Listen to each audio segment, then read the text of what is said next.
Kannada one ನ್ಯೂಸ್ಗೆ ಸ್ವಾಗತ. ನಾನು ಪವಿತ್ರ ಗೌಡ.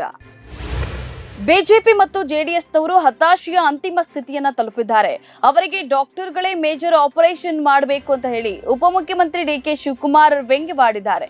ಸುದ್ದಿಗಾರರ ಜೊತೆ ಮಾತನಾಡಿದ ಅವರು, ಜಗದೀಶ್ ಶೆಟ್ಟರ್ ಮತ್ತು ರಮೇಶ್ ಜಾರಕಿಹೊಳಿ ಭೇಟಿ ವಿಚಾರವಾಗಿ ಕೇಳಿದ ಪ್ರಶ್ನೆಗೆ ಎಲ್ಲದರಲ್ಲೂ ಅನುಮಾನ ಪಡಲು ಆಗಲ್ಲ.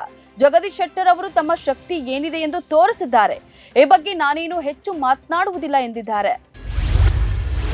ಜೆಡಿಎಸ್ ಪಕ್ಷದವರು ಬಿಜೆಪಿ ಜೊತೆ ಹೋಗೋದು ಬೇಡ ಅಂತ ಆಹಾರ ಮತ್ತು ನಾಗರಿಕ ಸರಬರಾಜು ಇಲಾಖೆ ಸಚಿವ ಕೆಎಚ್ ಮುನಿಯಪ್ಪ ಅಭಿಪ್ರಾಯಪಟ್ಟಿದ್ದಾರೆ. ಪ್ರತಿ ಪಕ್ಷ ತನ್ನದೇ ಆದ ಸಿದ್ಧಾಂತಗಳನ್ನು ಹೊಂದಿರುತ್ತದೆ. ನಮ್ಮ ಕಾಂಗ್ರೆಸ್ ಪಕ್ಷ ದೇವೇಗೌಡರನ್ನ ಪ್ರಧಾನಿಯನ್ನಾಗಿ ಹಾಗೂ ಕುಮಾರಸ್ವಾಮಿ ಅವರನ್ನ ಮುಖ್ಯಮಂತ್ರಿಯನ್ನಾಗಿ ಮಾಡಿದೆ. ಜೆಡಿಎಸ್ ರಾಜ್ಯಾಧ್ಯಕ್ಷ ಸಿಎಂ ಇಬ್ರಾಹಿಂ ರವರ ಹೇಳಿಕೆಯನ್ನ ಸ್ವಾಗತಿಸುತ್ತೇನೆ. ಅವರು ಇತರ ಪಕ್ಷದೊಂದಿಗೆ ಕೈ ಜೋಡಿಸುವುದು ಬೇಡ ಎಂದು ಕೆಎಚ್ ಮುನಿಯಪ್ಪ ತಿಳಿಸಿದ್ದಾರೆ. ಕಲಾವಿದರ ಸಂಭಾವನೆಯಿಂದಲೂ ಕಮಿಷನ್ ವಸೂಲಿ ದಂಧೆಗಿಳಿದಿರುವ ನಿಮ್ಮ ಸರ್ಕಾರದ ಆಡಳಿತದ ಹೀನಾಯ ಭ್ರಷ್ಟ ಮುಖ ಜನರ ಮುಂದೆ ತೆರೆದುಕೊಂಡಿದೆ. ಸದ್ಯದ ಬೆಳವಣಿಗೆಯನ್ನ ಗಮನಿಸಿದ್ರೆ ಲಂಚ ಭಾಗ್ಯ ಯೋಜನೆ ನಿಮ್ಮ ಮುಂದಿನ ಹೆಜ್ಜೆ, ಪರ್ಸೆಂಟೇಜ್ ನಿಗದಿ ನಿಮ್ಮ ಮುಂದಿನ ಗುರಿ ಎಂಬುದು ಖಾತ್ರಿಯಾಗ್ತಿದೆ ಎಂದು ಶಾಸಕ ಬಿವೈ ವಿಜಯೇಂದ್ರ ಟ್ವೀಟ್ ಮಾಡಿದ್ದಾರೆ. ಭ್ರಷ್ಟಾಚಾರ ಹಿಂದೆಯೂ ಇತ್ತು, ಈಗಲೂ ಇದೆ. ಭ್ರಷ್ಟಾಚಾರ ಇಲ್ಲವೆಂದ್ರೆ ನನ್ನಂತ ಮೂರ್ಖ ಇನ್ನೊಬ್ಬರಿಲ್ಲ ಎಂದು ರಾಜ್ಯ ಗುತ್ತಿಗೆದಾರರ ಸಂಘದ ಅಧ್ಯಕ್ಷ ಡಿ ಕೆಂಪಣ್ಣ ಹೇಳಿದ್ದಾರೆ. ಕುಮಾರ ಕೃಪಾ ಅತಿಥಿ ಗೃಹದಲ್ಲಿ ಉಪಮುಖ್ಯಮಂತ್ರಿ ಡಿಕೆ ಶಿವಕುಮಾರ್ ಅವರನ್ನ ಸಂಘದ ಪದಾಧಿಕಾರಿಗಳ ಜೊತೆ ಭೇಟಿ ಮಾಡಿದ ಬಳಿಕ ಮಾತನಾಡಿದ ಅವರು, ಈ ಸರ್ಕಾರದಲ್ಲಿಯೂ ಭ್ರಷ್ಟಾಚಾರ ಇದೆ. ಬಿಲ್ ಪಾವತಿಯಲ್ಲಿ ಅವ್ಯವಹಾರ ನಡೆಯುತ್ತಿದೆ. ಇದನ್ನ ಗಮನಕ್ಕೆ ತಂದಿದ್ದೇವೆ. ಸರಿ ಮಾಡುವ ಭರವಸೆ ಸಿಕ್ಕಿದೆ ಎಂದಿದ್ದಾರೆ. ಆಪರೇಷನ್ ಕಮಲದ ವಿಚಾರವಾಗಿ ಸಚಿವ ಎಂಬಿ ಪಾಟೀಲ್ ಮಾಧ್ಯಮಗಳ ಜೊತೆಗೆ ಮಾತನಾಡಿದ್ದಾರೆ. ಆಪರೇಷನ್ ಕಮಲ ಮಾಡಬೇಕಾದ್ರೆ 65 ಶಾಸಕರು ಬೇಕು. ಅಷ್ಟು ಶಾಸಕರು ಬಿಜೆಪಿಯವರಿಗೆ ಸಿಗ್ತಾರಾ ಅಂತ ಹೇಳಿ ಪ್ರಶ್ನೆ ಮಾಡಿದ್ದಾರೆ. 5 ಜನ ಶಾಸಕರು ಸಿಗಲ್ಲ.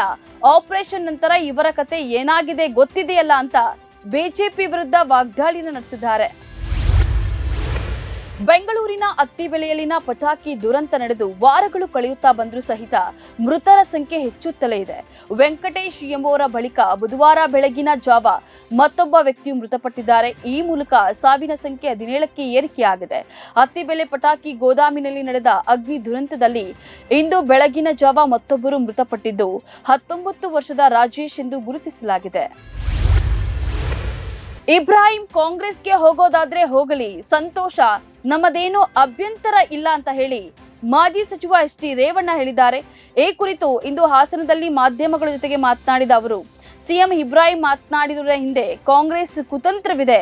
ಸಿಎಂ ಇಬ್ರಾಹಿಂ ಕುಮಾರಸ್ವಾಮಿ ಮತ್ತು ನಿಖಿಲ್ ಕುಮಾರಸ್ವಾಮಿ ಅವರನ್ನ ಉಚ್ಚಾಟನೆ ಮಾಡುವುದಾಗಿ ಪಕ್ಷ ತೀರ್ಮಾನಿಸಿದೆ ಎಂಬ ಹೇಳಿಕೆಗೆ ತಿರುಗೇಟನ್ನ ನೀಡಿದ್ದಾರೆ. 2023ರ ಐಸಿಸಿ ವಿಶ್ವಕಪ್ ರಂಗೇರಿದೆ. ಭಾರತ ತಾನಾಡಿದ ಎಲ್ಲಾ ಪಂದ್ಯಗಳನ್ನ ಗೆದ್ದು ಪಾಯಿಂಟ್ಸ್ ಟೇಬಲ್ ಅಲ್ಲಿ ಅಗ್ರ ಸ್ಥಾನದಲ್ಲಿದೆ. ಅಕ್ಟೋಬರ್ 20ರಂದು ನಗರದ ಚಿನ್ನಸ್ವಾಮಿ ಸ್ಟೇಡಿಯಂನಲ್ಲಿ ಪಾಕಿಸ್ತಾನ ಮತ್ತು ಆಸ್ಟ್ರೇಲಿಯಾದ ನಡುವೆ ಪಂದ್ಯ ನಡೆಯಲಿದೆ. ಹಾಗಾಗಿ ಮುಂಜಾಗ್ರತೆಯ ಕ್ರಮವಾಗಿ ಮತ್ತು ಪಂದ್ಯದ ವೇಳೆ ಯಾವುದೇ ಅಹಿತಕರ ಘಟನೆ ಸಂಭವಿಸದಂತೆ ಚಿನ್ನಸ್ವಾಮಿ ಸ್ಟೇಡಿಯಂ ಸುತ್ತ ಬಿಗಿ ಪೊಲೀಸ್ ಭದ್ರ ವ್ಯವಸ್ಥೆಯನ್ನ ಮಾಡಲಾಗಿದೆ. ಪಂದ್ಯ ವೀಕ್ಷಿಸಲು ಆಗಮಿಸುವ ಪ್ರತಿಯೊಬ್ಬ ವ್ಯಕ್ತಿಯ ಸೂಕ್ತ ತಪಾಸಣೆಯನ್ನ ಪೊಲೀಸರು ನಡೆಸಲಿದ್ದಾರೆ. ಕೇರಳದ ಕೊಟ್ಟಾಯಂ ಜಿಲ್ಲೆ ಏರುಮೆಲಿಯ ಕಣಮಲ ಬಳಿ ಬಸ್ ಅಪಘಾತಕ್ಕೀಡಾಗಿದ್ದು ಕರ್ನಾಟಕದ 17 ಶಬರಿಮಲೆ ಭಕ್ತರಿಗೆ ಗಂಭೀರ ಗಾಯಗಳಾಗಿವೆ. ಖಾಸಗಿ ಬಸ್ ಟೆಂಪೋ ಟ್ರಾವೆಲರ್ಸ್ನಲ್ಲಿ ಕೋಲಾರ ಜಿಲ್ಲೆ ಮುಳಬಾಗಿಲಿನಿಂದ ಶಬರಿಮಲೆಗೆ ತೆರಳಿದ್ದಾಗ ಏರುಮಲೆಯ ಕಣಮಲ ಬಳಿ ಬಸ್ ಅಪಘಾತಕ್ಕೀಡಾಗಿದೆ. ಪರಿಣಾಮ ಬಸ್ನಲ್ಲಿದ್ದ 50 ಜನರ ಪೈಕಿ 17 ಜನರು ಗಾಯಗೊಂಡಿದ್ದಾರೆ. ಗಾಯಾಳುಗಳು ಮುಳಬಾಗಿಲು ತಾಲೂಕಿನ ತಮ್ಮರೆಡ್ಡಿಹಳ್ಳಿ, ಬಂಗವಾದಿ, ಮಜರ, ಕಿತ್ತೂರು ಗ್ರಾಮದ ನಿವಾಸಿಗಳಾಗಿದ್ದಾರೆ. ಸದ್ಯ ಗಾಯಾಳುಗಳನ್ನ ವಿವಿಧ ಸ್ಥಳೀಯ ಆಸ್ಪತ್ರೆಗೆ ದಾಖಲಿಸಲಾಗಿದೆ ಎಂದು ತಿಳಿದು ಬಂದಿದೆ.